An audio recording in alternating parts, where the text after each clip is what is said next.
వివాదాస్పద senior IAS అధికారి ప్రవీణ్ ప్రకాష్ స్వచ్ఛంద పదవీ విరమణకు ప్రభుత్వం ఆమోదం తెలిపింది. ఈ మేరకు ప్రభుత్వ ప్రధాన కార్యదర్శి నీరబ్ కుమార్ ప్రసాద్ నోటిఫికేషన్ జారీ చేశారు. వీఆర్ఎస్ సెప్టెంబర్ 30 నుంచి అమల్లోకి వస్తుందని నోటిఫికేషన్లో పేర్కొన్నారు. ఇంకా 7 ఏళ్ల సర్వీసు ఉన్న ప్రవీణ్ ప్రకాష్ గత నెల 25న వీఆర్ఎస్ కు దరఖాస్తు చేసుకోగా ప్రభుత్వం ఆమోదం తెలిపింది. వైకాపాతో అంటకాగిన ఆయన్ను ఇటీవల రాష్ట్ర ప్రభుత్వం సాధారణ పరిపాలనా శాఖలో రిపోర్టు చేయాలని సూచించింది. వీఆర్ఎస్ కు దరఖాస్తు చేయడంలోనూ ప్రవీణ్ ప్రకాష్ వివాదం సృష్టించారు. వీఆర్ఎస్ దరఖాస్తులో సంతకం చేయకుండా డిజిటల్ సంతకం చేశారు. అది చెల్లదని ప్రభుత్వం చెప్పడంతో మరోసారి దరఖాస్తు సమర్పించారు. వైకాపాతో అంటకాగిన ప్రవీణ్ కూటమి ప్రభుత్వం అధికారంలోకి వస్తే పని చేయలేనంటూ ఎన్నికల ముందు నుంచి సహచరులతో వ్యాఖ్యానిస్తూ వచ్చారు. ప్రవీణ్ ప్రకాష్ వైకాపా ప్రభుత్వంలో మాజీ మంత్రి బొత్సకు ఏటీఎంగా పనిచేశారని, ఎన్నో అవకతవకలకు సహకారం అందించినట్లు ఆరోపణలు ఉన్నాయి.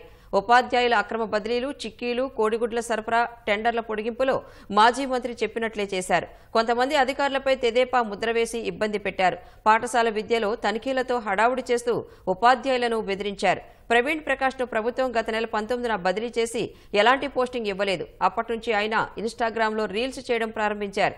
కృష్ణానదీ తీరంలో ఆయన నివాసం ఉండే విల్లా, దేవాలయం వద్ద హిందీ పాటలకు అభినయిస్తూ రీల్స్ చేస్తుండడం చర్చనీయాంశంగా మారింది.